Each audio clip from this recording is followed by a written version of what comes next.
ये भूतिया कुर्सी की कहानी है। विजयपुरा नाम का एक गांव था। उस गांव से थोड़ी ही दूरी पर एक बहुत ही घना और डरावना जंगल था।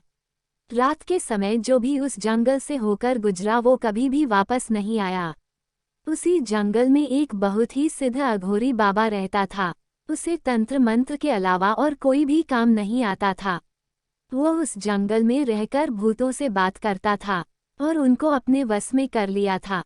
कभी कभी गांव में किसी की तबीयत खराब होती थी तो वो लोग उसके पास जाते थे और वो अघोरी अपने तंत्र मंत्र से उन लोग को ठीक कर देता था। गांव के लोगों को उस अघोरी पर बहुत विश्वास हो गया था। उन लोगों को लग रहा था कि अघोरी हमारा और हमारे गांव का रक्षक बनकर आया है। लेकिन उन्हें पता नहीं था वह अघोरी अपने जादू मंत्र से धीरे धीरे गांव के एक एक आदमी को गायब कर रहा था। अघोरी ने अपने पास एक कुर्सी राखी थी। वो कोई मामूली कुर्सी नहीं थी।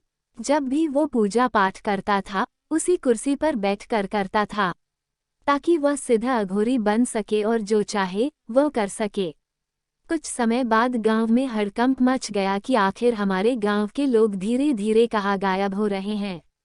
फिर उन्हें उस अघोरी बाबा पर शक हुआ और एक दिन गांव के कुछ लोग उस जंगल की ओर चल दिए, ये पता करने के लिए कि आखिर हमारे गांव के लोग अचानक गायब कहाँ हो जाते हैं। वे लोग धीरे धीरे जंगल के बहुत अंदर चले गए। जंगल एकदम घना और डरावना था। थोड़ी ही दूर आगे जाने के बाद उन्हें एक रोशनी जलती हुई नजर आई। फिर वे लोग वहां जाते हैं और देखते हैं कि वो अघोरी एक बहुत ही पुरानी कुर्सी पर बैठा है और वह अघोरी अपने पैर के नीचे एक आदमी को दबा के रखा है जो कि बेहोश हालत में था। जब गांव वाले उसके नजदीक गए तो पहचान लिए कि ये तो हमारे गांव का आदमी है जिसको हम लोग सुबह से ढूंढ रहे थे। गांव वालों को देखकर अघोरी वहां से भागने लगा। तभी गांव के सारे लोग उसे चारों तरफ से घेर कर पकड़ लिए और एक पेड़ से बांध दिए। फिर पूरे जंगल में आग लगा दिए और उस आदमी को लेके अपने अपने गांव लौट गए। अब उस अघोरी ने देखा कि गांव वालों ने जंगल में आग लगा दी है, अब तो मैं नहीं बचूंगा। वो बहुत चिल्लाया, मुझे बचाओ मुझे बचाओ, लेकिन उसे कोई बचाने नहीं आया और धीरे धीरे आग की लपटें अघोरी के पास गई और वह आग में जल के मर गया। लेकिन उसकी कुर्सी जैसी थी वैसी ही रही। उसे एक आंच तक नहीं लगी क्योंकि अघोरी ने उस कुर्सी को जादू मंत्र से बनाया था। ये बात किसी को भी पता नहीं चला कि वो अघोरी मरने के बाद भी नहीं मरेगा। गांव वाले अब खुश थे कि अब हमें किसी भी बात का डर नहीं है। कुछ समय बीतने के बाद एक दिन गांव का एक आदमी दोपहर के समय अपने खेत में काम कर रहा था। गर्मी का दिन था और उसे बहुत जोर से प्यास लगी थी।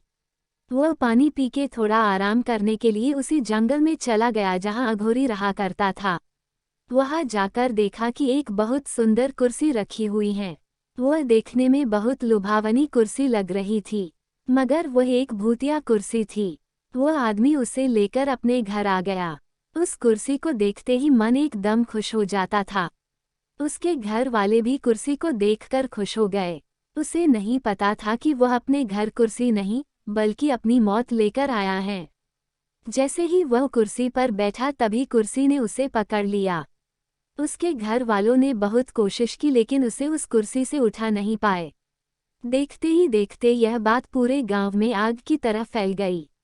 गांव के लोगों ने भी बहुत कोशिश की उसे उस कुर्सी से अलग कर सके, लेकिन वो लोग भी असफल हो गए। उसे काटने और तोड़ने की भी कोशिश की लेकिन उस कुर्सी का कुछ नहीं हुआ। थोड़ी देर बाद गांव वालों के सामने ही उस कुर्सी में अपने आप ही आग लग गई।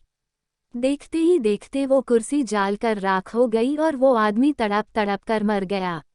उसके मरते ही वो आदमी और उसकी जाली हुई राख सबके सब गायब हो गया। ऐसा लग रहा था कि यहाँ कुछ हुआ ही नहीं है।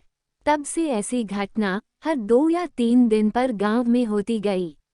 कभी कुर्सी तो कभी टेबल तो कभी खटिया बनकर लोगों को लुभाता रहा और उन्हें तड़पा तड़पा के मारता रही। उस कुर्सी वाले भूत ने गांव में इतना दहशत फैला दिया कि सभी लोग गांव छोड़ने के लिए सोचने लगे।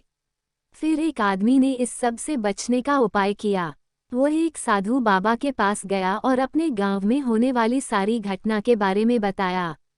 दूसरे दिन सुबह सुबह ही वो साधु बाबा उस गांव में आए और सबको अपने अपने घर से घी, चावल और लाल कपड़ा लेकर आने को कहा। साधु बाबा ने उस गांव के चौराहे पर एक पूजा करवाई। साधु बाबा ने सुबह से लेकर शाम तक उस पूजा में हवन किया और सभी लोगों को उस लाल कपड़े में थोड़ा थोड़ा चावल डालकर दिए और बोले कि इस कपड़े को सब अपने घर के दरवाजे पर लटका देना। अब से कोई तुम्हारा कुछ नहीं बिगाड़ पाएगा। सारे लोग ऐसे ही किए जैसे साधु बाबा ने बताया था। उस दिन से उस भूत ने किसी का कुछ नुकसान नहीं किया और गांव के लोग बिना डर के अच्छे से रहने लगे।